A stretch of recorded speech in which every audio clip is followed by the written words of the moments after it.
Saya itu nggak pernah loh takut mati meskipun saya masih muda. Karena saya bayangkan mati itu ya baik-baik saja. Ketika saya hidup ya nggak tahu cara ngelola nyawa saya, kenapa kok nggak pergi. Kamu tahu caranya ngelola nyawa kamu, kok nggak mati sekarang? Nggak tahu kan? Tahu-tahu masih hidup kan? Tahu-tahu diutang semacam-macam lah. Sebetulnya kita zaman hidup pun nggak tahu cara ngelola nyawa kita, cara kerja jantung kita, cara kerja paru-paru kita. Nanti setelah kita mati pun nggak tahu caranya hidup ketika dia.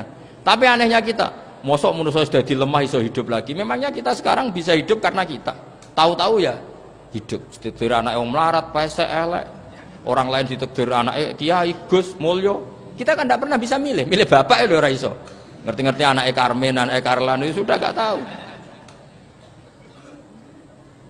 Artinya gini ya, sudah ya Allah, ketika saya hidup ya tidak tahu kenapa saya hidup, pasti engkau yang menghidupkan. Ketika saya mati juga nggak tahu kenapa saya mati, pasti engkau yang menghidupkan dan mematikan. Maka saya akan baik-baik saja di akhirat, karena ketika di dunia Tuhannya yang engkau, ketika di akhirat Tuhannya, dan sifat engkau tidak akan rubah, tetap arhamur rahimin. Makanya dulu wali-wali itu kalau mau mati ya santai aja. Sayyid Umar bin Abdul Aziz itu ulama-ulama dulu, kalau mau meninggal itu kalau keluarganya nangis marah besar. Memangnya mau kemana kamu nangisin saya? Lah kamu kan mau mati.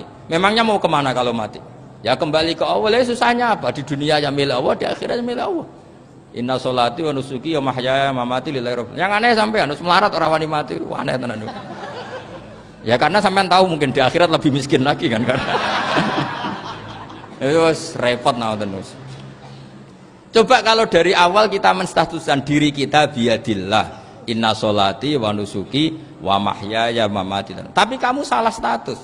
Mengatakan kehidupan adalah momen untuk mencari kesejahteraan. Kehidupan adalah momen untuk cari karir. Kamu mensifati kehidupan secara salah. Jika kamu terjebak nyari karir, nyari kaya. Coba kalau kamu pakai mazhabnya Sufi, kehidupan adalah pemberian dari Allah untuk kembali kepada Allah. Kematian ya seperti itu. Akhirnya ya santai saja. Inna sholati wa nusuki wa mahyaya wa mamati lillahi rabbil alamin. Istri juga gitu. Saya itu tidak sombong. Saya itu mulai nikah sampai sekarang itu hampir gak pernah tukaran sama istri. Sama istri saya itu sering bilang gini, Gus kali-kali kalau saya ngamuk itu diwales, dilawan. Supaya saya punya musuh katanya.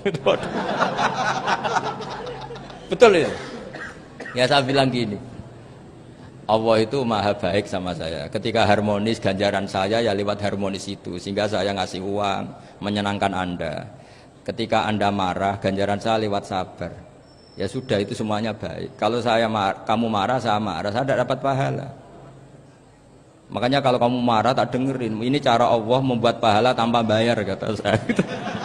Justru kalau pas rukun itu untuk dapat pahala harus nyervis, jajak nukokno kelambi mahal katanya.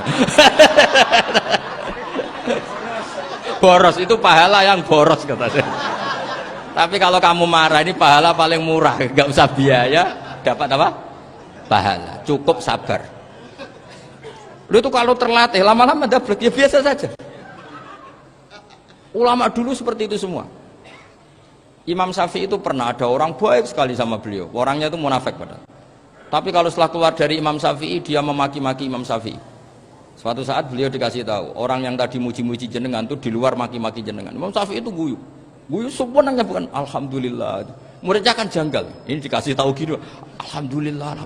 Kenapa ya Imam Syafi'i dia kan di luar maki-maki jenengan? Berarti aku wong wibawa ning ngarepku rawani. Ya jadi dianggap enteng saja melihat. Berarti aku wong wibawa ning ngarepku ora wani. Ya sudah. Terus ketika ditanya, tapi itu kan bahaya bagi Anda karena memfitnah Anda gini-gini. Kata beliau, zaka Allah. Yang ngeritiknya bahaya itu hanya Allah Ta'ala. Yang lainnya enggak bahaya. Karena ini makhluk dhaif, enggak penting. Loh kamu sampai tersisa dikritik orang karena kamu nganggap makhluk itu penting. Ini gobloknya sampean. Goblok segoblok-gobloknya itu. Coba kalau kamu mensatukan makhluk tetap makhluk, kritiknya enggak penting. Selesai kan? Selesai enggak? Ini problem Anda ada wali itu, kalau dikritik ya susah. Makanya ada wali itu problem menurut saya. Makanya saya enggak ingin enggak jadi wali itu kan. Karena hanya wali yang hidupnya itu la khaufun alaihim wa lahum yahzanun. Orang dulu tuh semudah itu hidup. Gampang sekali. Dulu ceritanya diantara ceritanya manakibnya Sayyid Ja'far Shadiq itu, kalau ada orang memaki-maki dia itu dikirimi hadiah. Kenapa ya? karena kebaikan kamu telah kamu berikan kepada saya, ini hadiahnya. Sampai malu yang ngeritik itu. Kan kalau orang ngerasani itu kan kebaikannya dikasihkan sama yang dirasani. Lah kamu kan ngajinya seperti itu, tapi dirasani kok susah. Harusnya kan kasih aja, ditransferi saja. Alhamdulillah.